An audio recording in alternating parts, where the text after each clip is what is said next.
Good morning students, competitive ইংলিশের আরও একটি ইম্পর্টেন্ট ক্লাসে চলে এসেছি তোমাদের রিকোয়েস্টেই। টপিকটা দেখো, স্পটিং এরর্স।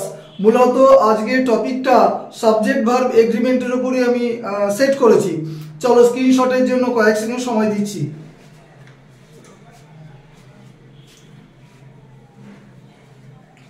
চলো ক্লাসটা শুরু করি। This is Sushant sir. তো প্রথম কোশ্চেন দেখো, me and my brother were at home last night. একটা পাস্ট টেন্সের খুব সাধারণ বাক্য। তাহলে এখানে ওয়ারটা কি? ভার্ব। ভার্ব কাকে অনুসরণ করে? সাবজেক্টকে অনুসরণ করে। তো সাবজেক্ট তো একটা পেলাম মাই ব্রাদার, আরেকটা কি? মি। মি কখনোই প্রোনাউনের সাবজেক্টিভ ফর্ম নয়, মি হচ্ছে প্রোনাউনের অবজেক্টিভ ফর্ম। তাহলে এখানে মি এর সাবজেক্টিভ ফর্ম কি হবে? আই হবে, আই। তাহলে এখানে মি এর পরিবর্তে কি হবে? আই। তাহলে I and my brother were at home last night.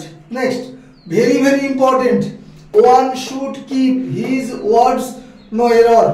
যাই হোক, তো আমরা জানি যে ওয়ান দিয়ে, ওয়ানটা অবশ্যই প্রোনাউন, ঠিক আছে, অনির্দেশক সর্বনাম।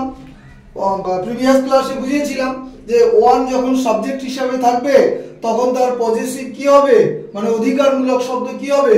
পজেসিভ আসবে ওয়ান্স। ওয়ান লিখে অ্যাপোস্ট্রফি এস, ওয়ান্স, ঠিক আছে।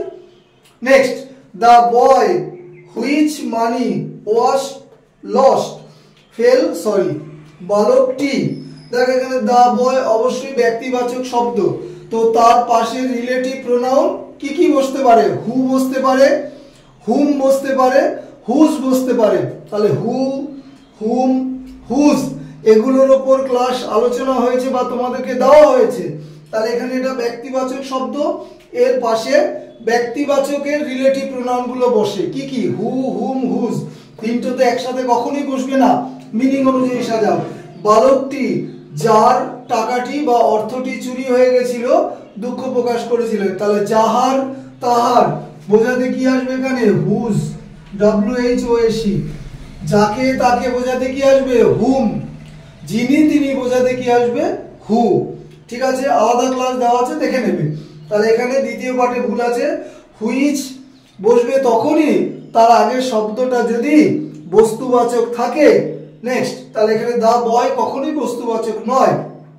পরেরটা, can you tell me the name of the person whom wrote the book. দেখো ভালো করে, তুমি কি আমাকে ব্যক্তিটার কথা বলতে পারবে?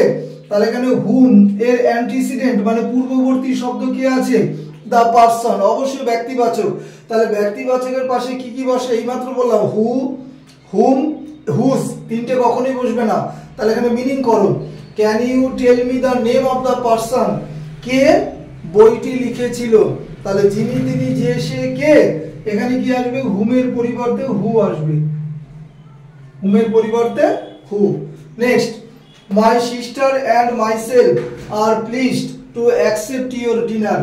দেখো, আর এখানে কি? ভার্ব। ভার্বের আগে কি থাকে? সাবজেক্ট বা সাবজেক্টিভ ফর্ম। যদি প্রোনাউন হয় সাবজেক্টিভ ফর্ম, নাউন হলে কোনো কথা নেই। তাহলে এখানে দেখো, মাই সিস্টার ঠিক আছে, মানে আমার বোন, এবং এই মাইসেলফ কখনোই প্রোনাউনের সাবজেক্টিভ ফর্ম হয় না, এটাকে বলে রিফ্লেক্সিভ প্রোনাউন। তাহলে যাই হোক, তাহলে এখানে মাইসেলফের সাবজেক্টিভ কি হবে? কি হবে? মাইসেলফের সাবজেক্টিভ আই হবে, আই। তাহলে মাই সিস্টার অ্যান্ড আই, ঠিক আছে। তাহলে এই পার্টে ভুল হলো। তাহলে এখানে মাইসেলফের পরিবর্তে কি হলো? আই হলো, ঠিক আছে। Next, it was him, very very important, who was responsible for this mishap. Mishap মানে দুর্ঘটনা। তাহলে এখানে দেখো, হু ওয়াজ যিনি ছিলেন, তাহলে যিনি, তিনি, যে, সে, এরকম যদি বোঝায় তার অ্যান্টিসিডেন্ট হবে সাবজেক্টিভ। বুঝে না? যিনি, তিনি, যে, সে ইংরেজিতে কি বলে? হু, তার অ্যান্টিসিডেন্ট সাবজেক্টিভ হবে। তাহলে সাবজেক্টিভ, হিমের সাবজেক্টিভ কি হয়? হি হয়।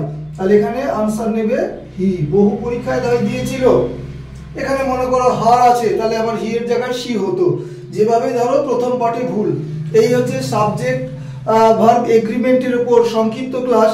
এবং ক্লাসের শেষে আজকে আবারও হোমওয়ার্ক দিয়েছি ইডিয়মস এর উপর দুটো, আ ম্যান অফ ওয়ার্ডস আর এ ম্যান অফ লেটার্স। দুটোই কিন্তু আনসার লিখে কমেন্ট সেকশনে জানাবে আনসার দুটো। যা ক্লাসটা শেষ করলাম। Have a good day.